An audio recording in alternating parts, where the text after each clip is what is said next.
Welcome back. We have Fernando again on my channel. Hola, Hello. Fernando, ¿qué tal? Todo bien, gracias. ¿Y tú, Silvia, cómo estás? También, todo bien. That's great Spanish. Wow, that's great See, Spanish. I'm learning. Yeah. But today we talk about two major arcana cards. The first two that we are discussing together, which are the first two to explain to us what the masculine and the feminine is. Okay? Yes. So those two cards are the star and the word. Star for the feminine and the word for the masculine. Let's say this. I like to. You said to me that you share the same thought about calling these two cards the number 0. Definitely, because where do we live? We live in the world, and what do we see at night? The stars, and it's just like the tabula rasa. It's just the beginning point, and number 0 is a magical number because it's everything and nothing at the same time. Yeah. And from there we start this long trip of the major arcanas from a certain point of view. And then we have to say this, that the way that we study the major arcana, it's very unique to our teacher that figured out the way to pair them in couples. Like one number, you have the number 1, the masculine and the feminine version, which is very unique. I haven't seen this done anywhere else by Ernest Willem. It does, and it makes so much sense because in this way we have 10 couples, 10 numbers, so the pairs, and then we have what it sums is up, which is the number 0, the one that we're talking today. So we start from the card, the star, right? Definitely. And let me add something else, for people out there. People have to realize that all schemes of the major arcana are more or less unique. People often use the traditional order of the arcana, which is an order that came out of, people don't know where it came from, but it usually comes from the Marseille Tarot, and it got reshaped with the Rider-Waite Tarot of the Golden Dawn Society at the beginning of the 20th century. But in essence, almost all orders of the major arcana are unique to a certain perspective or a certain person, because the original arcana in the Visconti's Forza Tarot from the 15th century does not have numbers. And that's the oldest one we got, and the major arcana originated actually in Italy. Apparently, more or less in the late medieval ages, which would be the 15th century. So there's no such thing as a standard order of the major arcana. And it is a given today that there is an order to follow. There is like set in stone. Definitely, and at the same time, people have to realize that the major arcana, historically speaking, as we know it, are much newer than the minor arcana or the pips. That is, that the cards of truth is a calendar system much older than the major arcana, which is a later addition that came through, medieval Italy in Europe in the 15th century. So yeah, definitely. And we make these distinctions between the two, where we find in the minor arcana like the mundane life explained into depth, like precisely, while the major arcana, they describe the mind and the psychic of the human experience.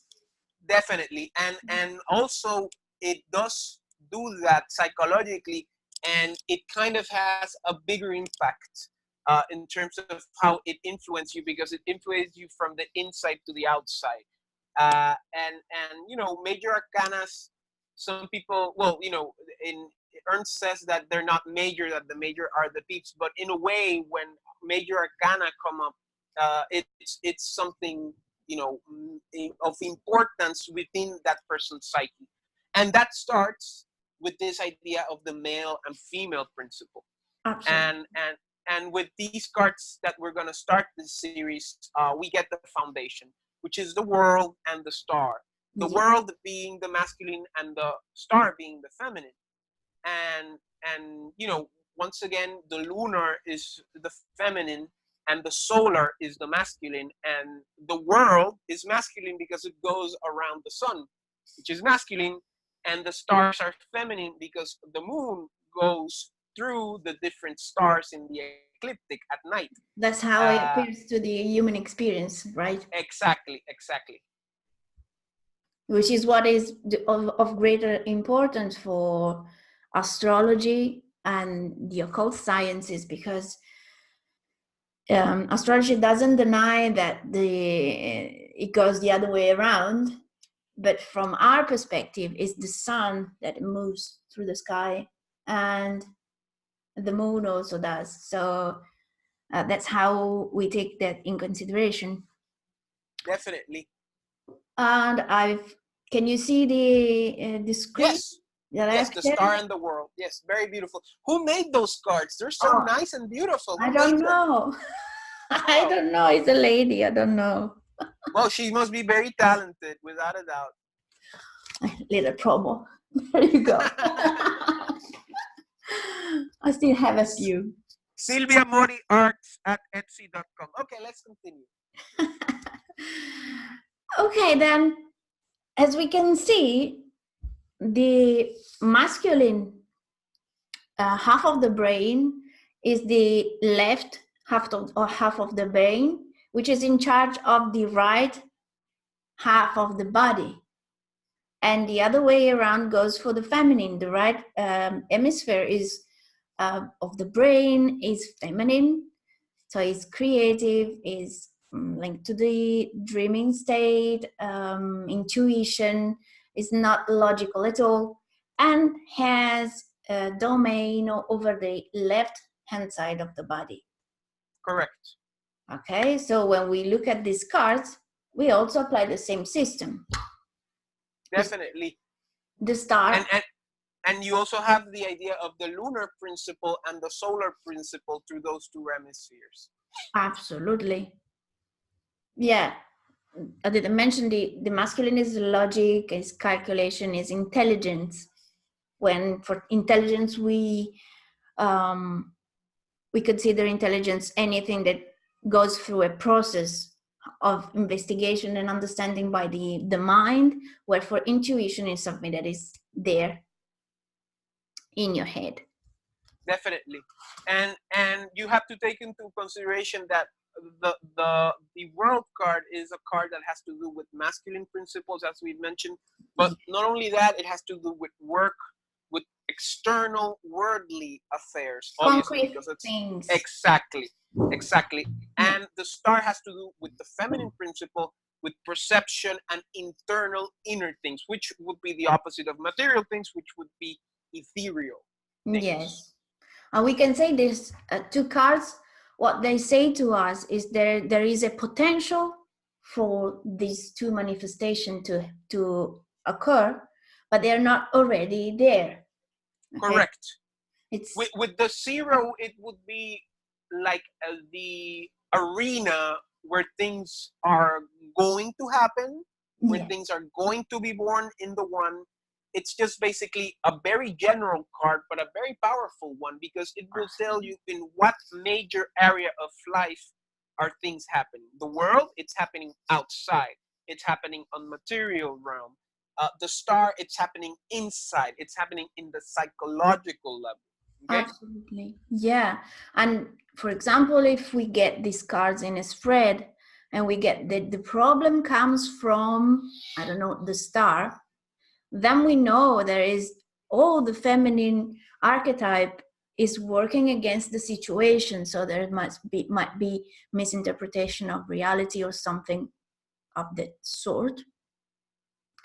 If it's something that is working for, is favorable to the situation, is the other way around. So, but still not something that has happened. It's something that is more general. It's rather It's not simple to explain, is it? Though Oh, well, the it's intuition gets it. yeah.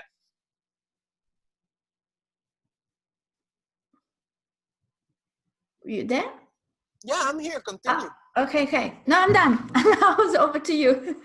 Okay. It's just general cards. If the world, for example, if the world card comes up, it's basically in the material arena. It is in from a masculine perspective. It is something that has to do with worldly affairs, with external work. If the star comes up, it has to do with the internal arena, with the psychological, with the feminine, with the perception, with inner things. Okay, but nothing is happening because things start to happen in the number one.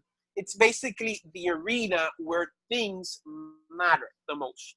And Right. as you're gonna see, I these like are this way of explaining with the arena. I really like it. It makes it really clear. thank you. That's my job. But in a way, you have to remember the idea that the feminine is the moon and the masculine is the sun. And the world goes around the sun and the moon goes through these stars. So that's a clue that begins to understand this. And, in the more traditional signification of the tarot, the star had to do a lot with astrology, obviously, and it had to do with intuition, it had to do with faith, while the world had to do with ends, it had to do with culminations. So in a way, you see those things also here, without a doubt, the idea of how astrology mostly has to do with a perception, an intuition, while astronomy has to do more with the idea of a masculine. And the world, and the world is the culmination of, the world goes one revolution around the sun, and that's a year. That's the culmination of a cycle of triumph.